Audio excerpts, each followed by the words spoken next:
Good afternoon, everyone. I hope you're all ready for a transcendent experience. I know it's the end of the day.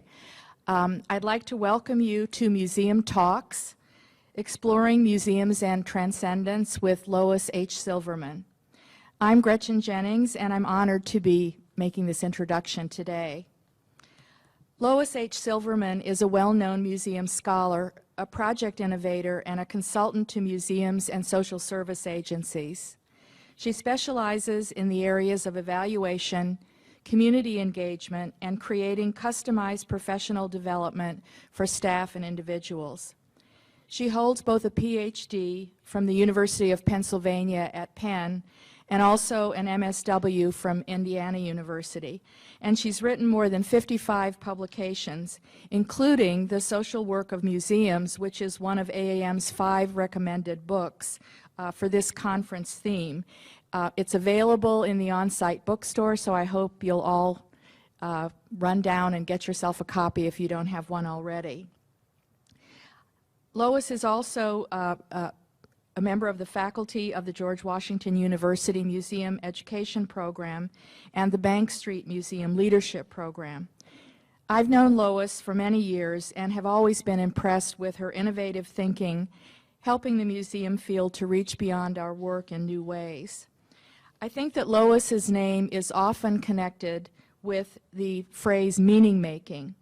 When I was the editor of the Exhibitionist, a museum journal, Lois's guest edited journal on meaning making, museums and meaning making, was the single most requested back issue of all of our issues during all the time that I was editor of Exhibitionist. Because of her work on this topic of meaning making, it's not surprising to me that this creative thinker has now turned her attention to the topic for today, exploring museums and transcendence. I'm sure that her thoughts will make a new contribution to our field, and a very valuable one at that. So please join me in welcoming Lois H. Silverman.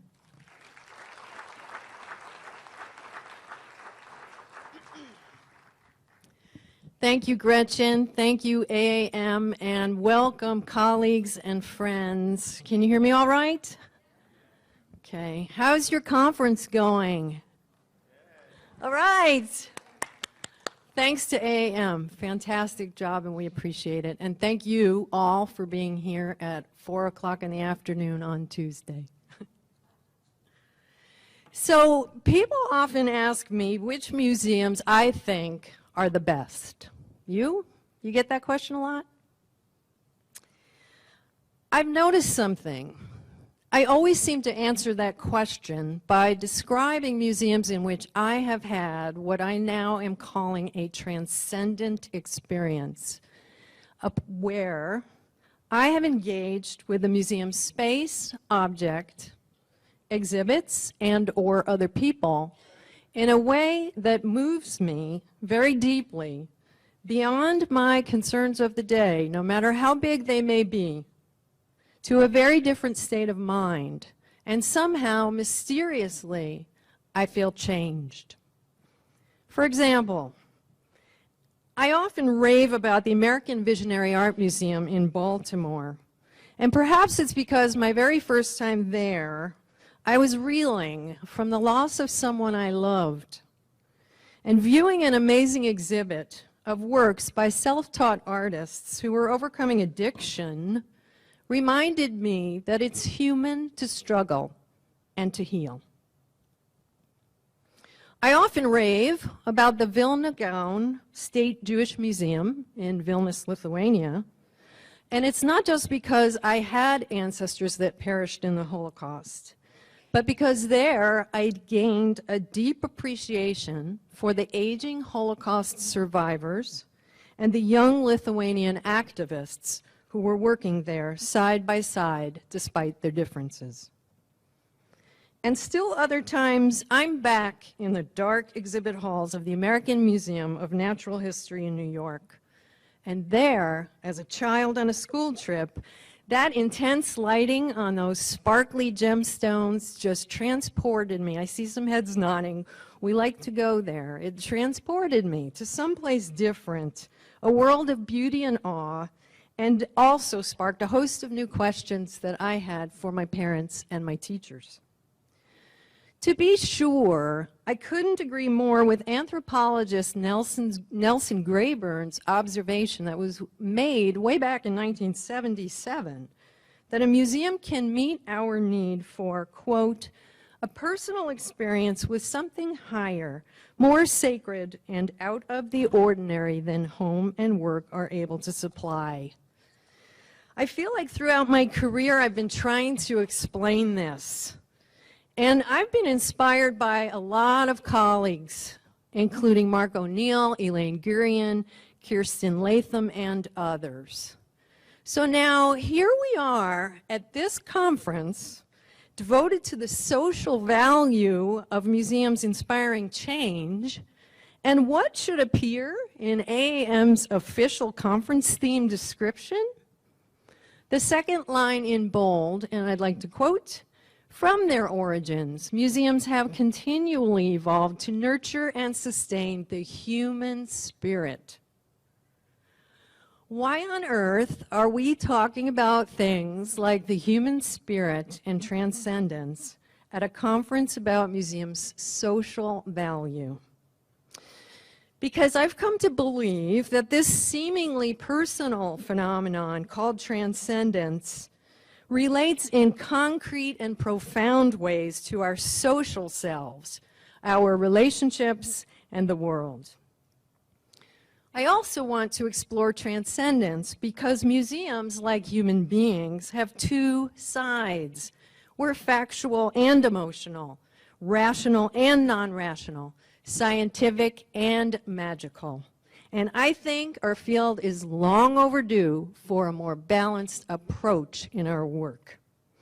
So this is a very short exploration, intentionally using the word exploration, but I'd like to do two things. First, I want to briefly present three views on transcendence from a very large literature beyond our field. And second, given these views, I'd like to reflect a bit on where I think museums are engaging and also shying away from some very important potential.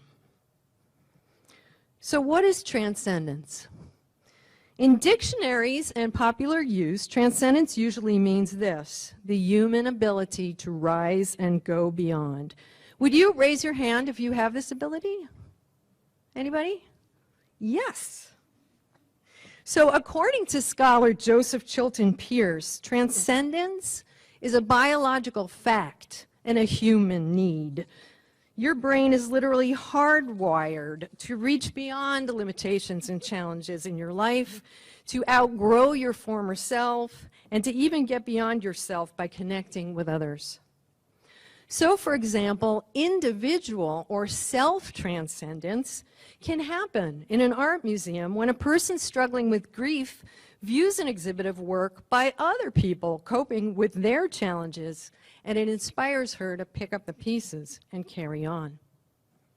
But second, transcendence is also, transcendence is also a social issue. As many sources attest, it usually requires that we interact with others, and it has consequences for the groups in which we live, including society itself.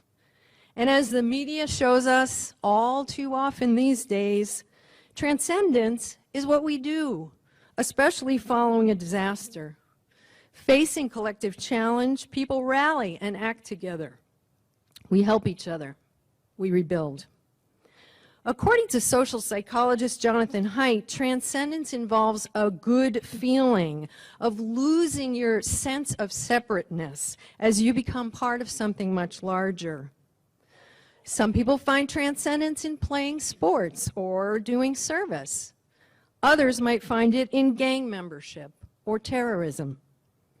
So, for example, social or collective transcendence is what is supported in a cultural museum when it offers people of different backgrounds a chance to work together and solve a shared challenge, like how to tell the difficult chapter in a country's history. Last but not least, in the eyes of poets as well as scholars, transcendence involves the metaphysical. Merriam-Webster's defines this as, quote, of or relating to things that are thought to exist but cannot be seen, like states of consciousness and our beliefs about life and death. Viktor Frankl saw transcendence as the deepest meaning-making, the biggest puzzles, like the purpose of life and God. And other scholars view this as spirituality, or the different beliefs and practices about the unseen that are found in nearly every culture. And so, what we might call material transcendence, or getting beyond the visible and physical, happens in a natural history museum when those beautiful gems prompt a young child to ponder her place in the universe. So to sum up, there are three kinds of transcendence that museums can foster: self-transcendence, collective transcendence, and material transcendence. Talk about lofty aims. Can museums really do all this? If transcendence is a biological fact and a human need, a social issue, and a source of deepest meaning, then I would say that this is how we nurture and sustain the human spirit. So, how are museums doing at this? Let's take stock. First of all, museums have always been good at fostering visitors' self-transcendence through our educational missions and through our work with people in circumstances of risk. As evaluations show, museums can change individuals' knowledge, attitudes, and behavior. And as we're turning to more intentionally social agendas, we're finding that museums can help people transcend egotism, connect with others, practice empathy, and engage in meaningful dialogue. Some great examples all through this conference, but some that come to my mind: art tours for people with dementia and their caregivers, and programs that bring so-called enemies together. Museums are also helping people evolve new selves through skill building and career development projects, like those for teens at the Cleveland Botanical Garden, or for veterans returning to civilian life at the Rubin Museum of Art in New York. Secondly, as this whole conference attests, our field is focused deeply now on visitors' collective transcendence. Museums are working to build and sustain group engagement around social problems and solutions. Places like the Missouri History Museum work to foster difficult community conversations, respond to community needs, and provide resources for continuing relationships. Museums collaborate with healthcare, social services, and judicial institutions to create change in these systems. While it may be more challenging to document and evaluate visitors' collective transcendence, we have smart folks among us like Randy Korn and Carol Scott who are making very important inroads in this work.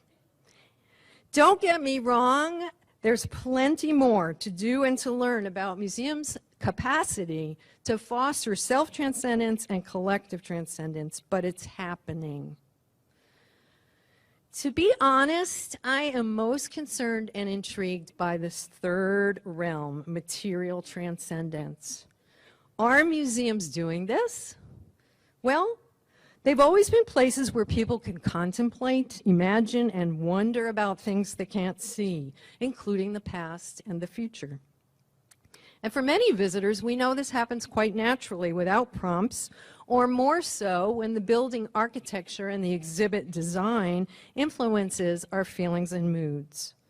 And some museums easily life's big questions, like the International Sites of Conscience.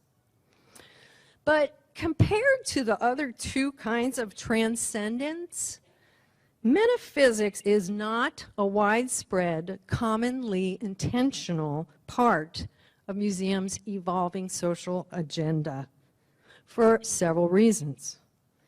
It involves what can't be seen. So, how can it be measured? Maybe it doesn't even exist. How could we possibly foster experiences so idiosyncratic and mysterious?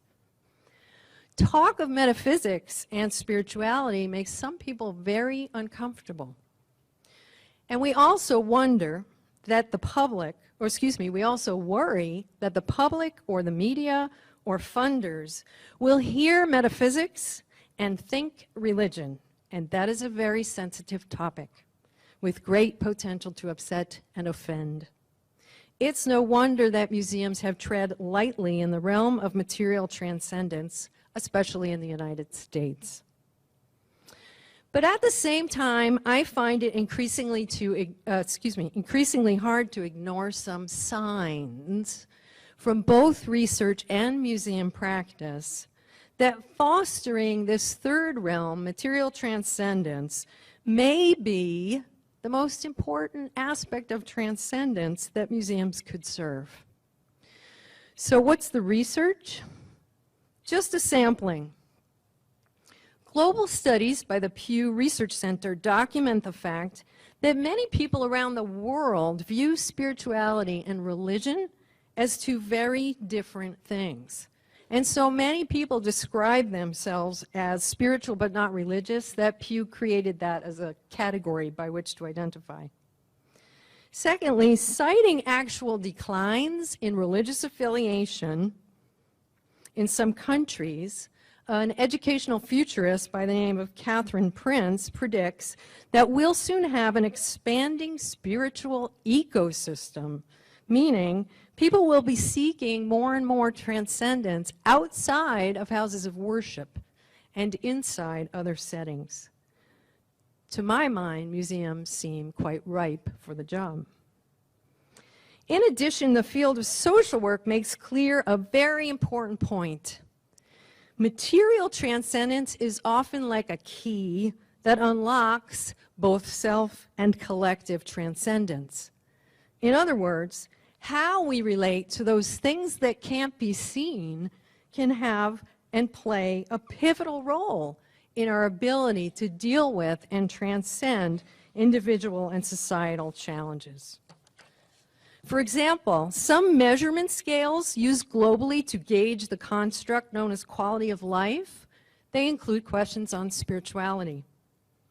And many arenas of social work practice, like end-of-life care, routinely assess clients' spiritual resources because they're important in so many cultures. And nothing exemplifies better the role of spirituality in social change than the work of Reverend Martin Luther King Jr., the Dalai Lama, and many other Nobel Peace Prize winners who offered the world spiritually informed approaches to profound collective challenges. But even more than the research, I am intrigued by colleagues and museums in pockets around the world that are working to foster material transcendence for visitors, whether they call it this or not. So what are they doing? First, despite these challenges, some museums do address religion. Maybe yours does.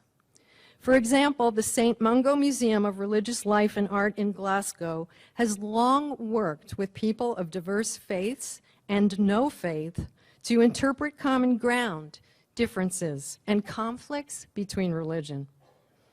As religious conflicts continue to escalate worldwide, we need sensitive and creative approaches to religion in museums, as they could be of huge social value. Secondly, some museums engage what scholar Christopher Meehan calls secular spirituality, or, quote, the search for meaning and purpose in universal human experience, rather than religious experience per se. My favorite example of this is the International Museum of Broken Relationships, which is both a permanent museum in Croatia and is also a traveling community engagement exhibit. It can come to your town if you're interested. It's been hosted in more than 22 countries so far, and by many accounts, it is fostering transcendence through the remarkably universal experience of broken relationships.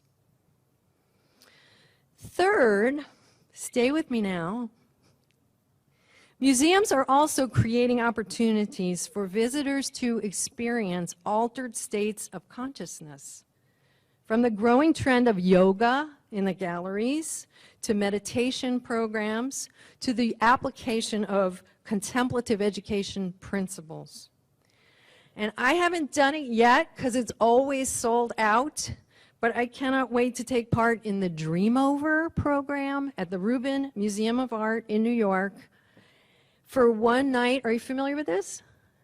For one night, people get together, you can sleep under a work of art, and in the morning, the group that is there discusses their dreams and the importance of dreams with both a Buddhist teacher and a psychoanalyst, as well as each other. The event is always a sellout. Last but not least, there are new kinds of projects and museums forming around explicitly metaphysical collections and missions. For example, the Chapel of Sacred Mirrors in New York, which is a public collection of Alex Gray's visionary art, defines itself with this subtitle, quote, "A sanctuary for seeing ourselves and the world as reflections of the divine." We have a great deal to learn about museums and material transcendence and our visitors' spiritual lives, but I believe it is and will be well worth our effort. In closing, I believe that the most important and essential work that museums do is to use our unique resources to benefit human relationships and ultimately to repair the world. I think that the lenses of transcendence provide a holistic way to think about and play with and approach museums' evolving social agenda. I hope that together we will transcend the challenges and limitations that stand in our way of achieving the fullest potential of museums. Thank you.